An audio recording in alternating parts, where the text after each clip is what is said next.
नमस्कार, मी अतिशय स्वागत आहे तुमचं अलिबाग मतदारसंघातील बातम्या विशेष कार्यक्रमामध्ये। मित्रांनो, तुम्ही आजच्या विशेष टायटल वाचत असेल की शिंदे गटाचे आमदार अपात्र होण्याअगोदर विधानसभा अध्यक्ष राहुल नार्वेकर राजीनामा देतील। तर मित्रांनो, आपल्याला सगळ्यांना माहिती आहे की शिंदे गटाचे जे 40 आमदार अपात्र होणार आहेत त्या संदर्भात सध्या विधानसभेमध्ये सुनावणी चालू होती आणि सुनावणीच्या नंतर 31 डिसेंबर 2023 रोजी निकाल येणं अपेक्षित होतं, परंतु विधानसभा अध्यक्ष राहुल नार्वेकर यांनी सुप्रीम कोर्टाकडे आणखीन 10 दिवसाची मुदत मागितली आणि त्यांनी सांगितलं की यावेळी सुनावणीचे कागदपत्र आहेत ते वाचण्यासाठी मला भरपूर वेळ जाईल, म्हणून मला 10 दिवस वाढीव मिळावेत।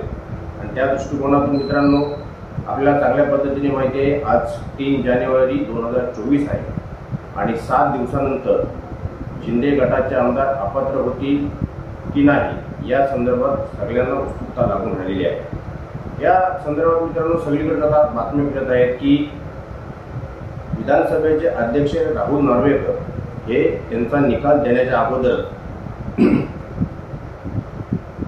राजीनामा देतील आणि राजीनामा दिल्यामुळे मित्रांनो, तुम्हाला चांगल्या पद्धतीने माहिती आहे की आता विधानसभा अध्यक्षच राहिले नाही तर ह्या शिंदे गटाच्या अपात्र आमदारांचा निकाल देणार आणि त्याच्यानंतर जे उपाध्यक्ष आहेत नरहरी झिरवळ यांच्याकडे पुन्हा एकदा ही बाब जाईल आणि ही बाब गेल्याच्यानंतर ते सुद्धा सुप्रीम कोर्टाकडे वेळ मागू शकतात, कारण की ह्या 40 आमदार अपात्रांच्या संदर्भात राहुल नार्वेकर यांच्या अध्यक्षतेखाली सुनावणी झाली होती, परंतु माझ्या समोर ही सुनावणी झालेली नाही आणि त्याच्यामध्ये काय अडीअडचणी आहेत त्या मला तपासून ठेवाव्या लागतात। आणि तुम्हाला चांगल्या पद्धतीने माहिती आहे की फेब्रुवारीमध्ये अर्थसंकल्पीय अधिवेशन आहे आणि सध्याचं विद्यमान सरकार हे अध्यक्षपदाची निवडणूकच करणार नाही आणि तसं न केल्यामुळे अतिशय पेचाची परिस्थिती ही महाराष्ट्रामध्ये आपल्याला पाहायला मिळणार आहे। पुन्हा उद्धव बाळासाहेब ठाकरे गटाचे नेते उद्धव बाळासाहेब ठाकरे सुप्रीम कोर्टामध्ये जातील। सुप्रीम कोर्टामध्ये गेल्यानंतर विधानसभा, महाराष्ट्र विधानसभा आणि सुप्रीम कोर्ट याच्यामध्ये पुन्हा काहीतरी समस्या निर्माण होतील आणि पुन्हा वेळ काढूपणा हा होईल की काय अशी सर्वत्र चर्चा चालू आहे।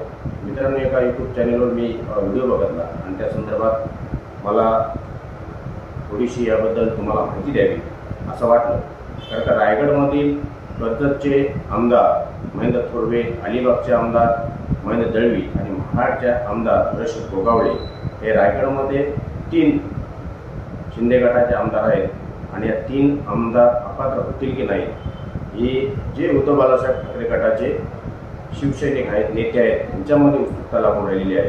ती उत्सुकता कितपत योग्य आहे की नाही हे आपल्याला 10 तारखेला समजेल, कारण की 10 तारखेला निकाल येणं अपेक्षित आहे आणि तसं होतंय की नाही होतंय हे आपल्याला पाहावं लागणार आहे।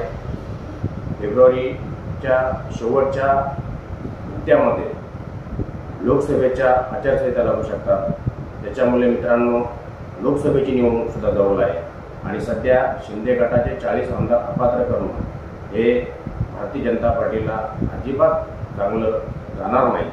त्या दृष्टिकोनातून कशा पद्धतीने भारतीय जनता पार्टी या बाबतीत 10 तारखेच्या अगोदर धोरण अवलंबेल हे आपल्याला पाहावं लागणार आहे। मित्रांनो, मला जास्त काही सांगायची आवश्यकता वाटत नाही, परंतु जर विधानसभा अध्यक्षांनी राजीनामा दिला राहुल नार्वेकर यांनी तर ह्या शिंदे गटाच्या अपात्र आमदाराचे जे प्रकरण आहे आणखीन खुलवत जाईल आणि त्याचं काय होईल हे सांगणं सुद्धा आता मला सुद्धा वेगळंच वाटायला लागलेलं आहे। कारण मित्रांनो, आता ऑक्टोबर महिन्यामध्ये या विधानसभेची मुदत संपणार आहे आणि जर का विधानसभेची मुदत संपली तर हे अपात्र प्रकरण वगैरे आहे याचं काही महत्त्व राहणार नाही, हे मी वारंवार माझ्या व्हिडिओमध्ये सांगितलेलं आहे। तर मित्रांनो, एक छोटासा व्हिडिओ आहे की 10 तारखेच्या आत राहुल नार्वेकर राजीनामा देतील की नाही देतील शिंदे गटाचे आमदार अपात्र होतील की नाही होतील याच्याबद्दल तुमचं काय मत आहे ते मला कमेंटच्या माध्यमातून सांगू शकता. जास्त मला सांगायची काही आवश्यकता वाटत नाही. इथेच थांबतो. जर का मला लाईक करा, शेअर करा, सबस्क्राईब करा. धन्यवाद.